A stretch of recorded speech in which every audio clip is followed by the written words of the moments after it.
While it won't be out on PTCGO until November 12th at 1 p.m. Eastern, the next Pokemon card set, Vivid Voltage, has already been fully revealed. Featuring 185 cards, I think. Let me double check. 185? Yep, 185 cards before Secret Rares. The new set, unfortunately, doesn't seem like it's going to shake up the Pokemon TCG as much as something like Darkness Ablaze. However, there are still quite a few cards in the set worth talking about. And I'll be starting that talk today by looking at every single new Pokemon V and Pokemon VMAX in the set, starting as always with the grass types. Since I'm going chronologically, first up is Orbeetle V, and that's about as much as I have to say about Orbeetle V. It has low HP, a meh first attack, and a second attack that is just a weaker version of the VMAX's attack. It's nothing special at all, but the VMAX, it is a little bit special. It's just nothing too crazy. The ability, Eerie Beam, says once during your turn, if this is your active Pokemon, you may put 1 damage counter on each of your opponent's Pokemon. Basically, this means that you can auto-win against Mewtwo and Mew GX if you play the Mimikyu from Cosmic Eclipse, I believe, but Gmax Wave is an attack that relies on the opponent, and that is always a tough sell. Yes, it's only 2 energy, and, Gmax Wave, I'll just read it. This attack does 50 base damage, plus 50 more damage for each energy attached to your opponent's active Pokemon. I'd say the average these days is, 2 to 3 energy. You can expect 2 to 3 energy on your opponent's active, so you're doing 150 to 200 damage per turn, plus at least an extra 10 with the ability. Unfortunately, you're just not getting there against Eternatus VMAX.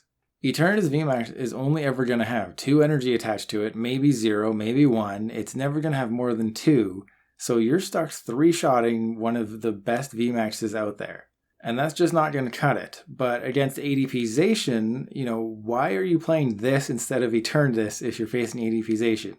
Don't get me wrong, Orbeetle VMAX isn't horrible. It's just not something that I think will change the game. And if you're playing a 2-energy VMAX, why are you playing Orbeetle over Eternatus? It just doesn't make sense. Next up is Zarude V, and this seemingly has a lot of potential. For 2 grass energy, you do 100 damage, plus you can attach 2 basic energy from your hand to your Pokemon, and you heal all damage from the Pokemon you attach that energy to. That is an absolutely insane attack, and the best part is, it can be any Pokemon of any type that you heal, and the energy you attach from your hand doesn't have to be grass, it can be anything as long as it's basic. Now, obviously, the Jungle Rising attack requires 2 grass energy, so that's the obvious starting point is you just put it into a grass deck. But the attack effect is just amazing with, Rillaboom VMAX or tag teams or just anything with a whole bunch of hit points that you just want to have soak up a couple of hits. But the downside to Zarude V is that you'll have to rely on Rillaboom or Trumbeak or Turbo Patch or Beatty to power this thing up.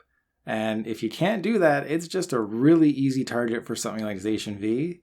Grass definitely has, a little bit more of a ways to go before it's really a good type right now. So I don't think Zarude is suddenly going to change everything.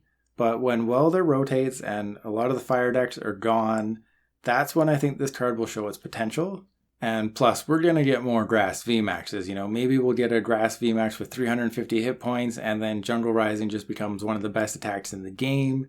It's just a matter of how is the meta going to shape up? Are fire decks going to continue to, are they going to reprint Welder? We don't know. But I think if Welder rotates, then I think this card gets good, but we'll just have to wait for that day. Talonflame V is something that's getting a lot of hype, and deservedly so. For a colorless energy, you can use this attack on your first turn going first, and it lets you discard your whole hand and draw 6 cards. Because of that attack cost, Talonflame V can theoretically go into any deck, and another bright spot is that it has free retreat, so we can easily get out of the active the following turn. However, it remains to be seen just how much better this is than just Zacian V or even Snorlax outside of Welder decks. Talonflame V forces an attachment, and it has to be in the active for that attack to happen, obviously. Zacian V doesn't require any energy, draws 3 cards, not forcing you to, discard anything. If you have a hand of 4 Welder, you don't have to ditch them. You just draw 3 cards, so Zacian V is really good in that aspect.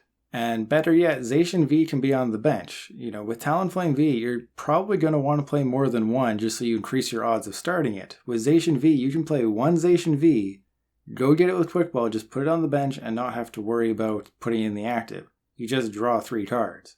Regardless of my, hesitation there, Talonflame V is something that's going to need a lot of testing to see if it's truly better than the other options, but I do foresee it being played quite heavily in a lot of top decks, at least in the first few weeks of Vivid Voltage. After that, who knows? I mean, if you're playing a Welder deck, throw a Talonflame V in there, see if it makes your deck better. Bright Wing, 3 energy, 160, that's pretty good. And, Fast Flight, that is the main reason you're playing this in your deck.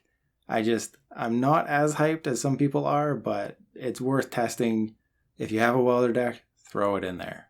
Next up is Delarian Darmanitan V and Delarian Darmanitan VMAX. Both Little Frosty and Big Frosty have the same exact problem, and that is a metal weakness. Metal is just such a good type right now in Standard that anything with that weakness automatically is just, you can't really play it. It's just not great.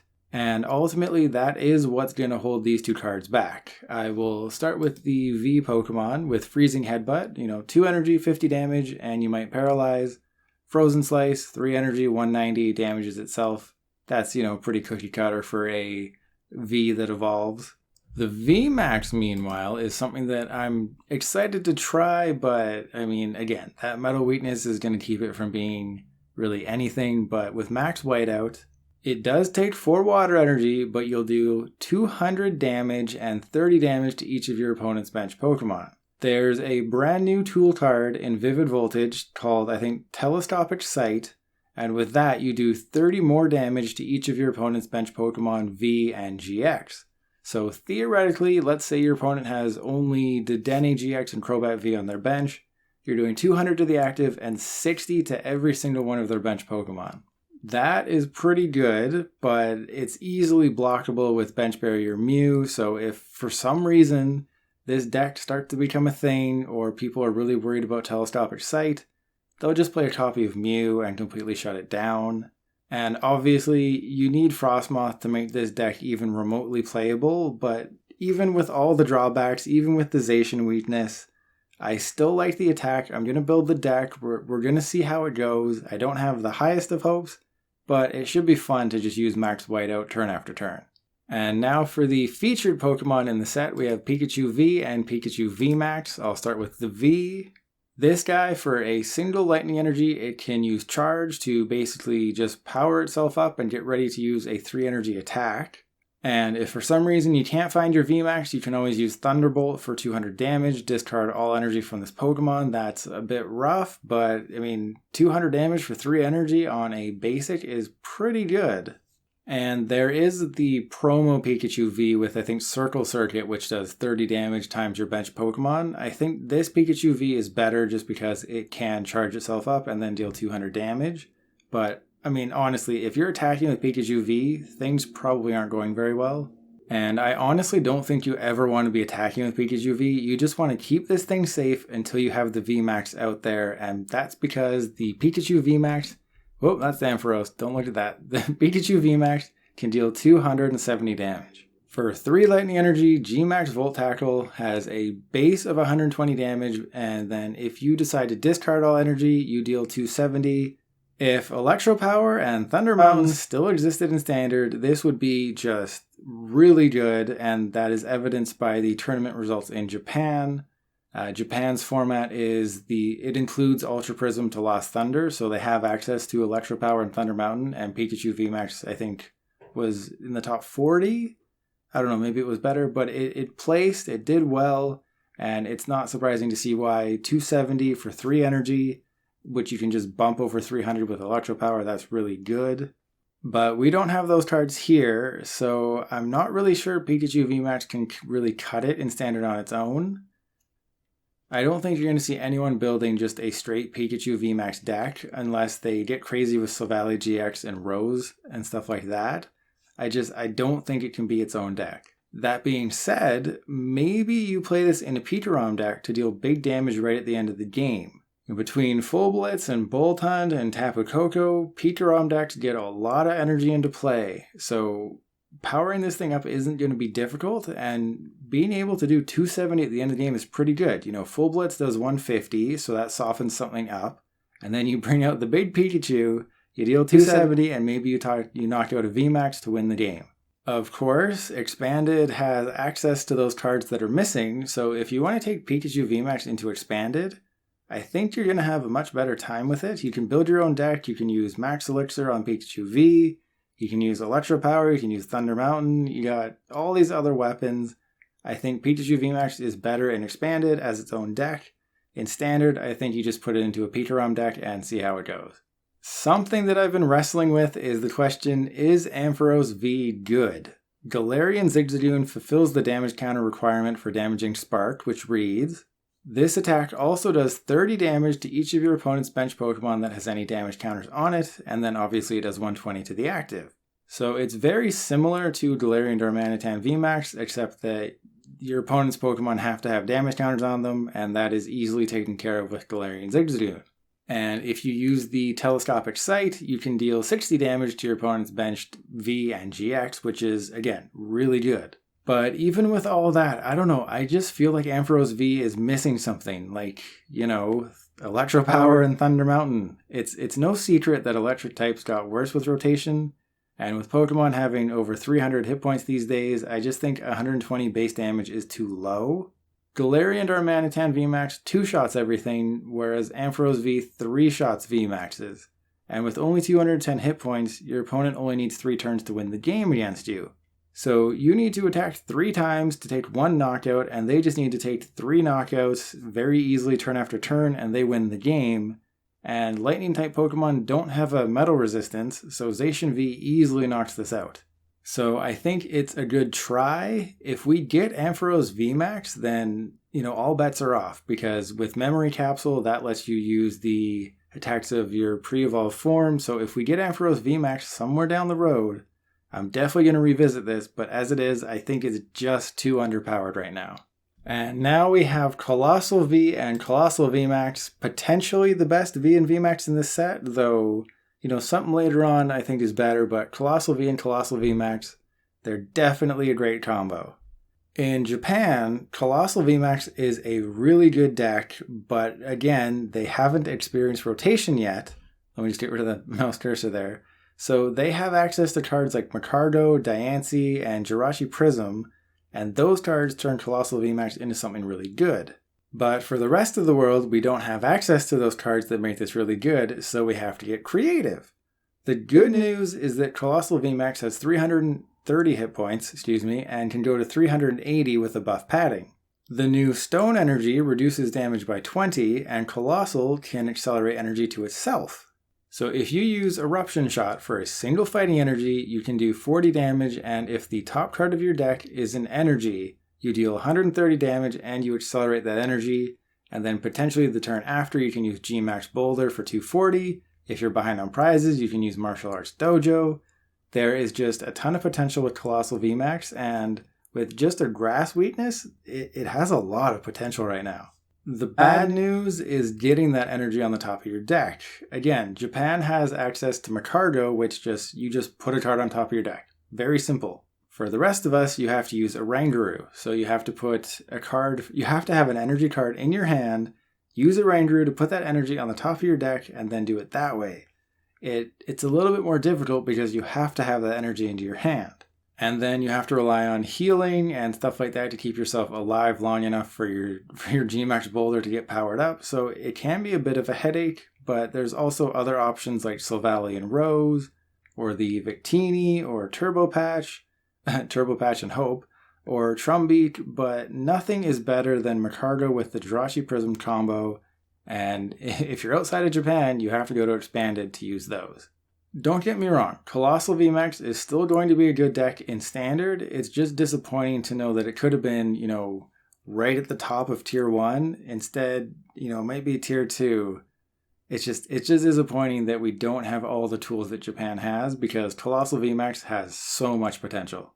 While I could have mentioned Baby Coalossal in the previous segment as a way to power it up, I decided to hold it back and mention it here. Drapion V can deal 130 damage for 4 energy while also paralyzing and poisoning your opponent, but you have to ditch 2 energy in the process. Coalossal remedies that, putting the energy back onto it, so the question becomes whether Drapion V is good, and that really just depends.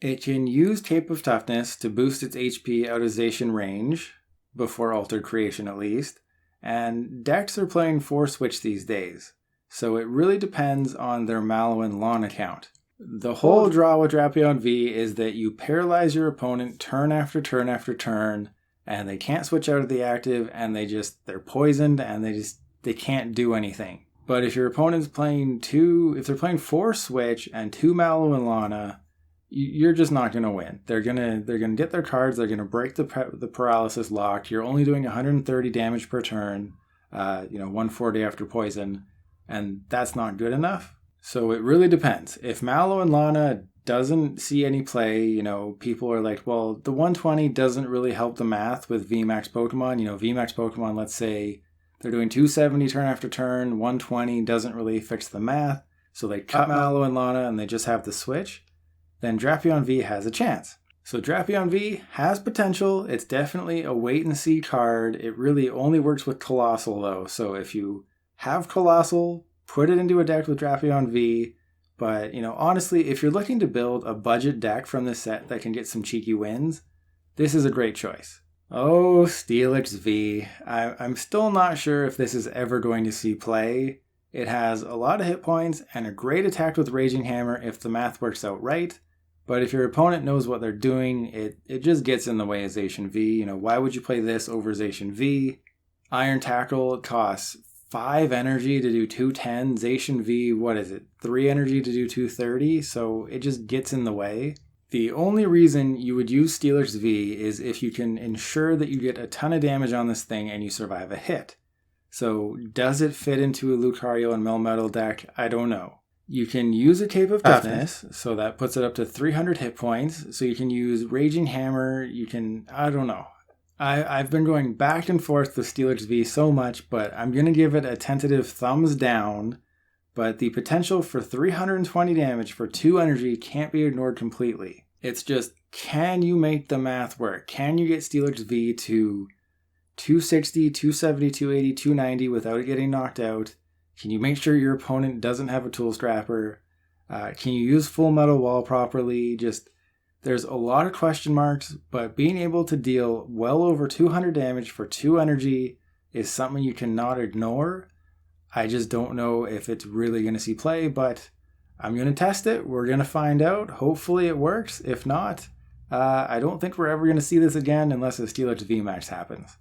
And we finally arrive at Aegislash with Aegislash V and Aegislash VMAX. It's rare where I'm going to talk about the V more than the VMAX, but Aegislash V immediately makes ADP Zacian a better deck. Back in the good old days of, I guess right now, Decidueye Obstagoon had its way with ADP.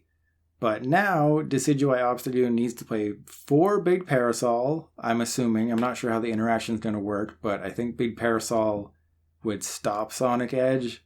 I don't know. You're going to have to wait on a ruling, but I think that's how it would work. And the reason for that is, after you use Altered Creation, Sonic Edge does 160 damage.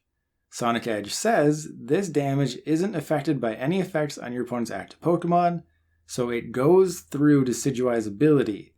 So all of a sudden, ADP Zacian can deal with Decidueye, no problem. 160, I think Decidueye has 140 or 150, that's an easy knockout after Altered Creation.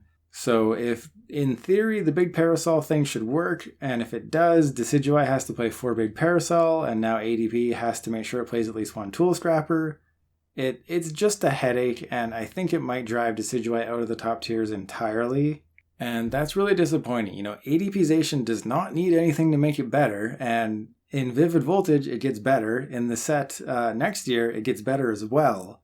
So Aegislash V is just really good, and if you think it stops there, it does not. Aegislash VMAX is also really good.